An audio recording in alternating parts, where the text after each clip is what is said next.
There's a word in Sanskrit, ahimsa. It means non-violence, not just toward others, toward yourself too. Most people hear non-violence and think about how they treat the world. But the oldest teachers, the ones who first wrote that word down thousands of years ago, they understood something sharper. They knew that one of the quietest forms of harm is the kind you do to yourself while smiling. And that's what we need to talk about. Because people-pleasing looks generous, it looks kind. From the outside, it even looks like love. But if you've ever lived inside it, really lived inside it, you know it doesn't feel like any of those things. It feels like slowly giving away rooms in your own house until one day you're standing in the hallway and there's nowhere left for you to sit down. That's the image I want you to hold. Your life is a house, and every room in that house represents something real. Your time, your energy, your honest opinions, your right to say no, your need to rest, your actual preferences, not the ones you perform, but the ones that live in your chest when no one's watching.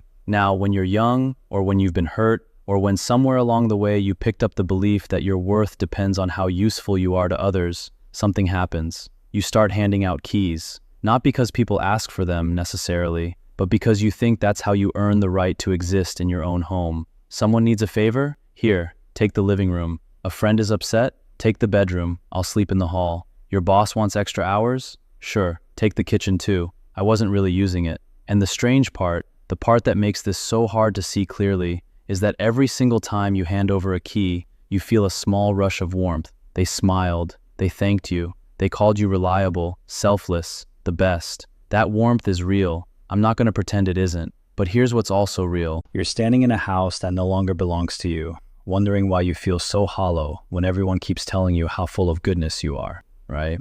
So let's slow down and look at this honestly. There's a difference between kindness and people-pleasing. And the difference isn't what you do, it's what's underneath it. Kindness comes from fullness. You have something, you share it, you're still whole afterward. People-pleasing comes from fear. You give something away because you're terrified of what happens if you don't. The Buddha talked about this. He described a kind of suffering called upadana, which means clinging or grasping. Most people think of grasping as wanting things, wanting money, wanting success, wanting pleasure. But the Buddha was more precise than that. He said we also grasp at identities. We cling to the idea of being a certain kind of person so tightly that we'll sacrifice our actual well-being to maintain the image. In plain words, you're not just addicted to their approval, you're addicted to the version of yourself that their approval creates. The helpful one, the easy one, the one who never makes things complicated. You're clinging to that identity the way someone clings to a raft in open water. And the cruel irony is that the raft is sinking too.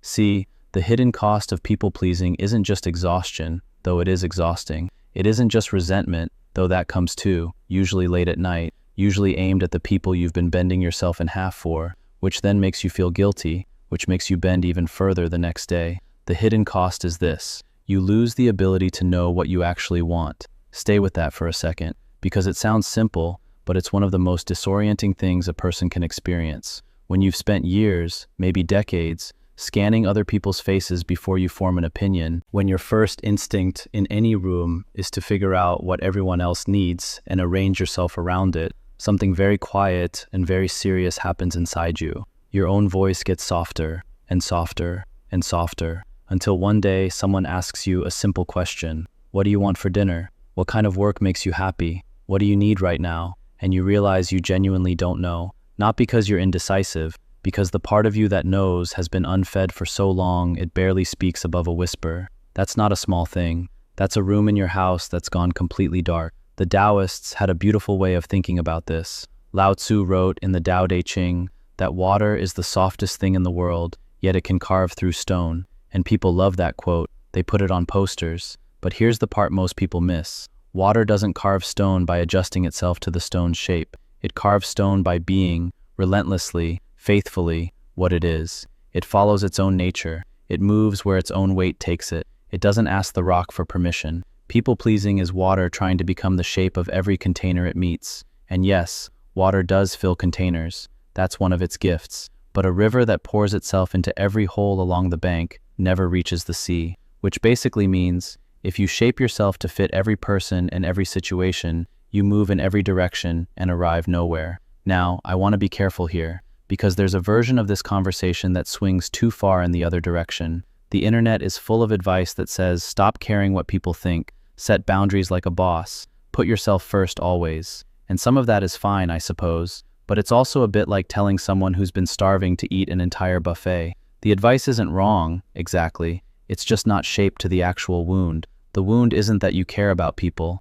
Caring about people is beautiful. The wound is that somewhere along the way, you learn that your caring is the price of admission, that you are only welcome in the room if you are useful in the room, that your presence alone, just you, sitting there, needing nothing, offering nothing, is not enough. And that belief, that quiet, bone-deep belief, that is what we're really talking about. Marcus Aurelius, the Roman emperor and Stoic philosopher, used to write private notes to himself. We call them the meditations now, but they were never meant for anyone else. Just him, working through his own mind. And one thing he returned to again and again was this idea. He'd write, essentially, stop worrying about what others think of you and focus on whether your actions align with your own character. Here's what that looks like in real life. It means the question isn't, will they be upset if I say no? The question is, am I being honest right now? Not cruel, honest. There's a grand canyon between those two things, and people pleasers have been taught to see them as the same cliff. Saying no to something you don't want to do isn't violent. Remember that. Saying no is one of the most honest sounds a human being can make. A toddler knows this instinctively. Somewhere between childhood and now, you unlearned it. So how do you come back to yourself? How do you start reclaiming the rooms you gave away? Slowly. That's the answer. And I know it's not dramatic, but it's true. You start with the smallest rooms first. Someone asks where you want to eat.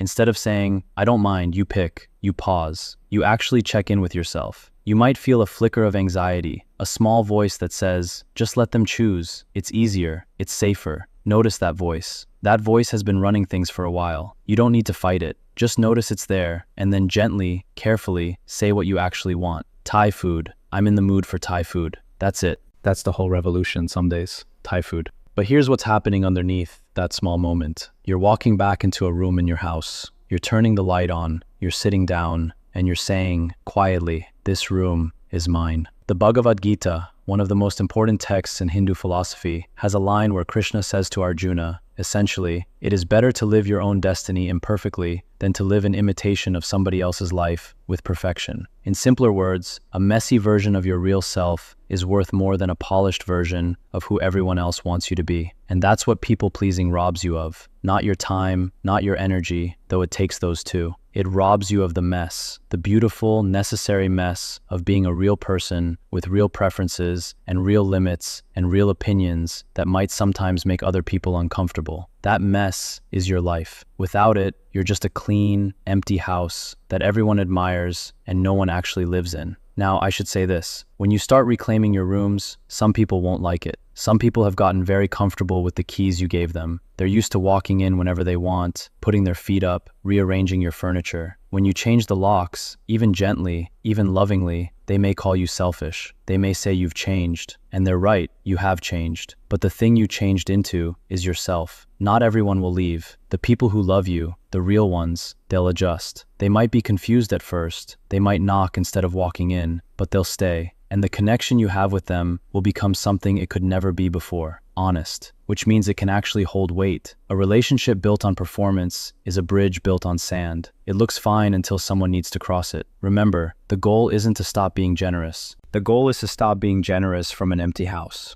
You can't pour from a room you've already given away. You can't offer real kindness when every gift comes with an unspoken invoice that reads, please don't leave me. Real generosity has a strange quality to it. It doesn't need a reaction. It doesn't scan the other person's face for approval. It gives, and it's still whole. It's water moving toward the sea, offering life to everything along the bank, not because it's trying to be good, but because that's simply what water does when it's allowed to follow its own nature. So here's what I want to leave you with, and it's small. It's meant to be small. The next time you feel that familiar pull, that automatic yes rising in your throat before you've even checked whether you mean it, just pause. One breath. And in that one breath, walk through your house. See which rooms still have the light on. See which ones you've been standing outside